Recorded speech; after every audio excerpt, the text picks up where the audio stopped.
Hello विद्यार्थी मित्रों, स्वागत है तमारू आ चेनल में। धोरण 9 विषय विज्ञान चेप्टर नंबर 7 गति आनी पहलाना विडियो में आपणे अंतर अने स्थानांतर एटले शुं तेना विषे अभ्यास कर्यो हतो। अंतर ए पदार्थे कापेल गतिपथनी कुल लंबाई छे, ज्यारे स्थानांतर ए पदार्थना चोक्कस अथवा तो एकम समय में पदार्थना स्थान में थतो फेरफार दर्शावे छे। बंनेना एसआई एकम समान छे एटले के बंनेना एसआई एकम मीटर ज छे। आजना विडियो में आपणे नियमित गति एटले शुं तेना विषे शीखवाना छीए। तो आपणे एक उदाहरण लईए। आपणी पासे बे गाड़ी छे अने तेने एकम समय में कापेलुं अंतर बे गाड़ी वच्चे आपणे रेस करावीए छीए। एक छे अल्टो अने बीजी गाड़ी छे i20। तो 9 वागे रेसनी हजी शरूआत थई नथी, बंने गाड़ीओ ऊभी छे। तो बंने कापेलुं अंतर छे 0 मीटर। एना ओडोमीटर में कापेलुं अंतर दर्शावशे 0 मीटर। हवे 5 मिनिट थाय एटले 9 ने 5 अल्टोए कापेलुं अंतर छे 10 मीटर, ज्यारे i20 कापेलुं अंतर छे 6 मीटर। कुल 10 मिनिट एटले 9 ने 10 मिनिटे अल्टो गाड़ीए कुल कापेलुं अंतर छे 20 मीटर अने i20 कुल अंतर कापेलुं छे 16 मीटर। त्यार पछी थई 9 ने 15। 9 ने 15 अल्टोए कापेलुं कुल अंतर छे 30 मीटर अने i20 कापेलुं कुल अंतर छे 22 मीटर। हवे आपणे अहींया जोईए तो समयनो तफावत। अहींया 9 અને 9 ની 5 ની વચ્ચે 5 મિનિટનો તફાવત છે। 9:05 અને 9:10 વચ્ચે 5 મિનિટનો તફાવત છે। 9:10 અને 9:15 વચ્ચે પણ 5 મિનિટનો તફાવત છે। અંતર આપણે અલ્ટોએ કાપેલું છે એની વચ્ચેનો તફાવત લઈએ તો 10 મીટર છે। અહીંયા 10 અને 20 વચ્ચેનો તફાવત પણ થાય 10 મીટર। 20 અને 30 વચ્ચેનો તફાવત થાય પણ 10 મીટર। 0 અને 6 મીટર વચ્ચેનો તફાવત છે 6 મીટર। 6 મીટર અને 16 મીટર વચ્ચેનો તફાવત છે 10 મીટર અને 16 મીટર અને 22 મીટર વચ્ચેનો તફાવત છે 6 મીટર।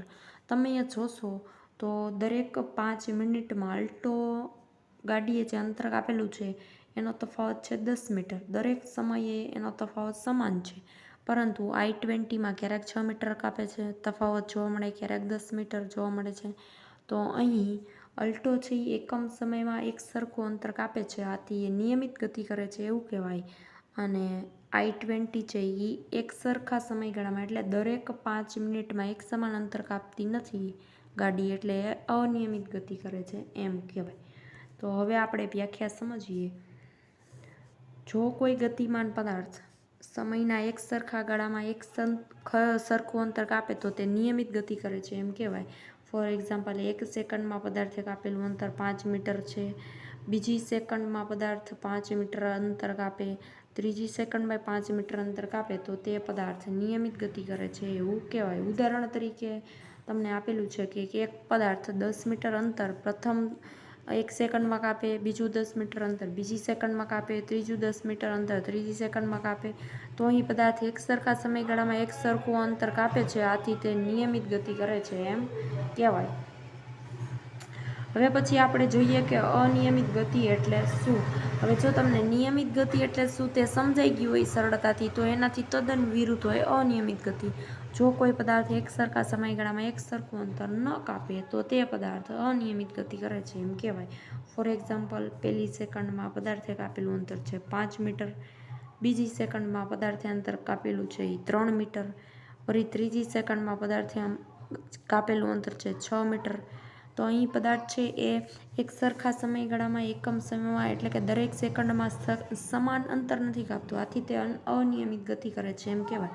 ફોર એક્ઝામ્પલ, રસ્તા ઉપર જે વાહન ગતિ કરતા હોય એ હંમેશા અનિયમિત ગતિ કરે છે, કારણ કે રસ્તા ઉપર ગમે ત્યારે ટ્રાફિક જામ થઈ જાય તો ત્યાં તમારે બ્રેક મારી અથવા તો લીવર ઓછું કરી અને ઊભું રહેવું પડે, અથવા તો સ્પીડ બ્રેકર આવે કે રસ્તામાં કોઈ ખાડા આવે તો ત્યાં તમે બ્રેક મારી અને તમારા બાઇકનો વેગ છે એ ધીમો કરો, અથવા તો ટ્રાફિક સિગ્નલ એટલે કે લાલ લાઇટ હોય સિગ્નલની તો તમે અહીંયા ઊભા રહી જાઓ, વળી સિગ્નલ ખુલે એટલે તમે ચાલવાની શરૂઆત કરો, તો અહીં વાહન છે એ અનિયમિત ગતિ કરે છે એવું કહેવાય।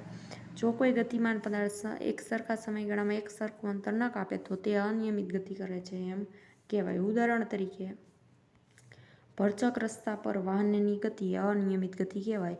અહીં કાર સમયના એક સરખા ગાળામાં એક સરખું અંતર કાપતી નથી, આથી તે અનિયમિત ગતિ કરે છે એમ કહેવાય. તો નિયમિત ગતિ અને અનિયમિત ગતિ ઉદાહરણ સહિત સમજાવો એ પરીક્ષામાં 3 માર્કમાં પૂછાઈ શકે એવો IMP પ્રશ્ન છે.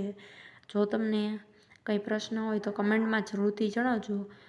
જો વિડીયો પસંદ આવ્યો હોય તો લાઇક, શેર અને ચેનલ પર નવા હોય તો સબસ્ક્રાઈબ જરૂરથી કરજો. ધન્યવાદ.